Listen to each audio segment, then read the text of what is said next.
കോട്ടയം തൃക്കൊടിത്താനത്ത് യുവതിയെ വീടിനുള്ളിൽ ദുരൂഹ സാഹചര്യത്തിൽ മരിച്ച നിലയിൽ കണ്ടെത്തി.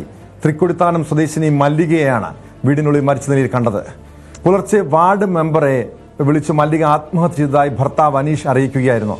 രാത്രി ഒരുമിച്ചിരുന്ന് മദ്യപിച്ച ശേഷം തർക്കങ്ങൾ ഉണ്ടായതായി അനീഷ് പറയുന്നു.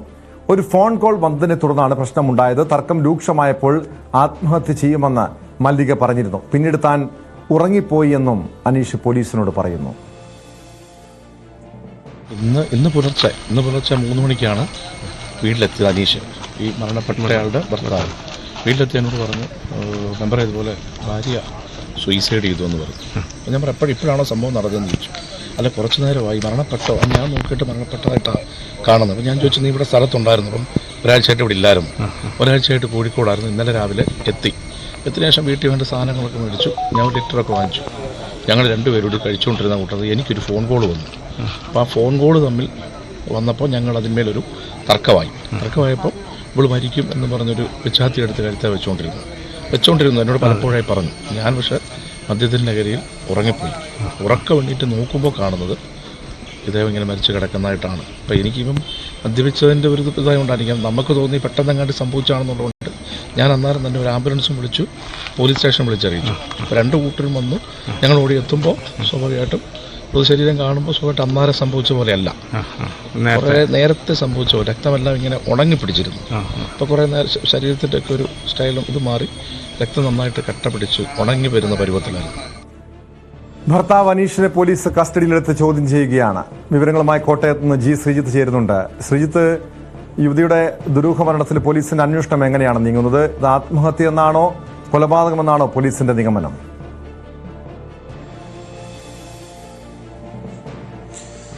പോസ്റ്റ്മോർട്ടം പരിശോധന നടക്കുകയാണ്. ഇതിന്റെ ഒരു ഫലം കൂടി വന്ന ശേഷം മാത്രമേ ഇക്കാര്യത്തിലൊരു അന്തിമമായ വ്യക്തതയിലേക്ക്, അതൊരു ശാസ്ത്രീയ പരിശോധന എന്ന നിലയിൽ അതുകൂടി പരിഗണിച്ചുകൊണ്ടൊരു അന്തിമമായ വ്യക്തതയിലേക്ക് കടക്കാനാണ് പോലീസിന്റെ തീരുമാനം.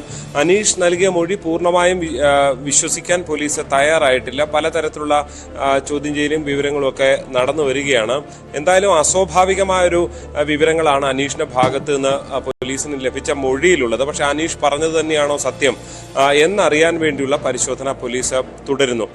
കഴിഞ്ഞ രാത്രിയാണ് ഈ സംഭവം ഉണ്ടാകുന്നത്. ഇവർ ഒരുമിച്ചിരുന്ന് മദ്യപിക്കുന്ന തരത്തിലുള്ള ആളുകളാണ്. അനീഷ് നൽകിയ മൊഴി പ്രകാരമാണെങ്കിൽ 1 ലിറ്റർ മദ്യമൊക്കെ 2 പേർ ഷെയർ ചെയ്ത് തീർക്കുക എന്ന് പറയുമ്പോൾ അത് വലിയ ലഹരിയിലേക്ക്, പൂർണ്ണമായ അബോധാവസ്ഥയിലേക്കൊക്കെ പോകാവുന്ന തരത്തിലുള്ള സാഹചര്യങ്ങളാണ്. അതുകൊണ്ട് തന്നെ ഒരുപക്ഷെ ഈ അനീഷ് പറഞ്ഞ കാര്യം സത്യം അല്ല എന്ന് ഇപ്പോൾ നമുക്ക് പറയാൻ കഴിയില്ല. പക്ഷേ ശരീരത്തിന്റെ ഈ പോസ്റ്റ്മോർട്ടം പരിശോധനയിൽ കൂടെ മാത്രമേ ഇതൊരു ബലപ്രയോഗങ്ങൾ ഉണ്ടായിട്ടുണ്ടോ, ഇത്തരം കാര്യങ്ങളെക്കുറിച്ചൊക്കെ പോലീസ് വൈകാതെ ഒരു വ്യക്തത വരുത്തും എന്നാണ് പ്രതീക്ഷിക്കുന്നത്. അന്തിമമായ വ്യക്തത വരുത്തും എന്നതാണ്. എന്തായാലും പലതരത്തിലുള്ള സംശയങ്ങളുമുണ്ട്. പ്രത്യേകിച്ച് ഈ വാർഡ് മെമ്പർ ഡിൻസൺ നമ്മളോട് സംസാരിച്ചപ്പോൾ പറഞ്ഞതുപോലെ ഈ രക്തം കട്ട പിടിച്ച നിലയിലായിരുന്നു. പക്ഷെ അതിനൊരു കാരണം ഒരുപക്ഷെ അനീഷ് ഉറങ്ങി, ബോധം കെട്ട് ഉറങ്ങുന്നു, കുറെ നേരം കഴിഞ്ഞ ശേഷമാണോ എണീച്ചത്, ഉണർന്നത് എന്നൊക്കെയുള്ള കാര്യത്തിൽ വ്യക്തത വരേണ്ടതുണ്ട്. എന്തായാലും അസ്വാഭാവികമാണ്. ഇവർ തമ്മിൽ തർക്കങ്ങൾ ഉണ്ടായിരുന്നു. ഈ കൊല്ലപ്പെട്ട മല്ലിക നേരത്തെയും പോലീസിനെ ഇത് സംബന്ധിച്ച് ഇയാൾ ഉപദ്രവിക്കുന്നതായി പറയുന്നു. പക്ഷെ ഉപദ്രവിക്കുന്നു എന്നൊക്കെ പറഞ്ഞാലും പിന്നെയും ഇവർ ഒരുമിച്ചിരുന്ന് മദ്യപിക്കുന്ന രീതികളുണ്ട് എന്നുള്ളതാണ് പോലീസ് പറയുന്നത്. പോലീസ് ഈ വിഷയത്തിൽ നേരത്തെയും ഇടപെട്ടിട്ടുള്ളതാണ്. അതുകൊണ്ട് തന്നെ ഇവർ രണ്ടുപേരും ഇത്തരം മദ്യപിച്ച ശേഷം തർക്കങ്ങളും പ്രശ്നങ്ങളും ഒക്കെ ഉണ്ടാക്കുന്നവരാണ് എന്ന ഒരു വിവരം പോലീസിനെ സംബന്ധിച്ചുണ്ട്. എന്തായാലും ഇതിനെക്കുറിച്ച് വിശദമായ അന്വേഷണം നടത്തിവരികയാണ് തൃക്കൊടിത്താനം പോലീസ്. ഫോറൻസിക് പരിശോധന ഒക്കെ നടത്തിയിരുന്നു. അതിന്റെ കൂടി കാര്യങ്ങൾ, വിവരങ്ങൾ പുറത്തു വരേണ്ടതുണ്ട്. എന്തായാലും പോസ്റ്റ്മോർട്ടം പരിശോധനയാണ് ഇതിൽ ഏറ്റവും അന്തിമമായ ഒരു ശാസ്ത്രീയ തെളിവായി, വിവരമായി പുറത്തു വരാനുള്ളത്. ടോം, അതിനപ്പുറം ശ്രീജിത്ത്, എന്തായാലും പോസ്റ്റ്മോർട്ടം റിപ്പോർട്ടിൽ ഇതെന്താണ് സംഭവിച്ചെന്ന് വ്യക്തമാകും. പക്ഷെ നിലവിൽ ഈ ഭർത്താവ് അനീഷിനെ ചോദ്യം ചെയ്തതിൽ നിന്നും പോലീസ് എന്തെങ്കിലും സൂചനകൾ ലഭിച്ചിട്ടുണ്ടോ? വെറും ഒരു വാക്കുതർക്കം ഉണ്ടായി, അതിനുശേഷം താൻ കടന്നുറങ്ങി എന്ന് പറയുന്നത് പോലീസ് വിശ്വസിക്കുകയാണോ?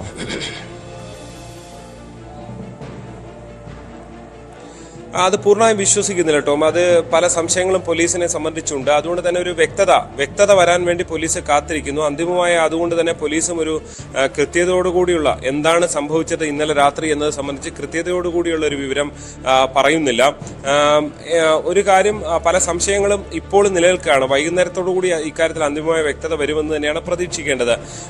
ഏതാണ്ട് ഒരാഴ്ചയോളമായി കോഴിക്കോടായിരുന്നു അനീഷ് എന്നാണ് അയാൾ നൽകിയിരിക്കുന്ന മൊഴി. ഇന്നലെ എത്തുന്നു. അതിനുശേഷമാണ് ഇവർ രണ്ടുപേരും മാത്രമാണ് ഈ വീട്ടിൽ താമസിക്കുന്നത്. കുട്ടികളൊന്നും ഇല്ല എന്നാണ് നമുക്ക് ലഭ്യമാകുന്ന വിവരം. അങ്ങനെ ഒക്കെ താമസിക്കുന്നു. ഒരുമിച്ച് മദ്യപാനമുണ്ട്, ഇടയ്ക്ക് പ്രശ്നങ്ങളുണ്ട്. ഇങ്ങനെയൊക്കെ അങ്ങ് മുന്നോട്ട് പോകുന്ന ഒരു ഫാമിലി സംവിധാനമായിരുന്നു, കുടുംബ സംവിധാനമായിരുന്നു ഇവർക്കിടയിൽ ഉണ്ടായിരുന്നത്. പെട്ടെന്നൊരു ഫോൺ കോൾ വരുന്നു.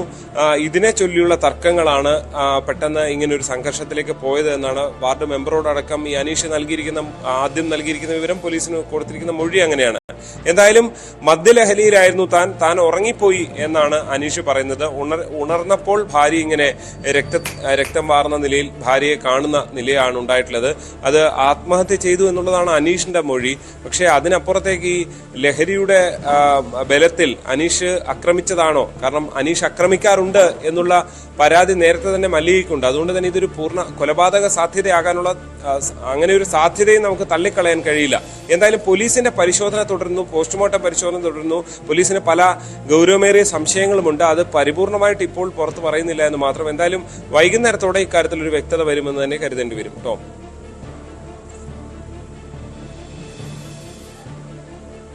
വ്യക്തമാണ്. ജി ശ്രീജിത്താണ് കോട്ടയത്ത് നിന്നും വിവരങ്ങൾ നൽകിയത്. ഈ യുവതിയുടെ മല്ലികയുടെ മരണത്തിൽ പല ദുരൂഹതകളുമുണ്ട്. പോസ്റ്റ്മോർട്ടം റിപ്പോർട്ട് വന്ന ശേഷം എന്താണ് സംഭവിച്ചതെന്ന് വ്യക്തമാകും.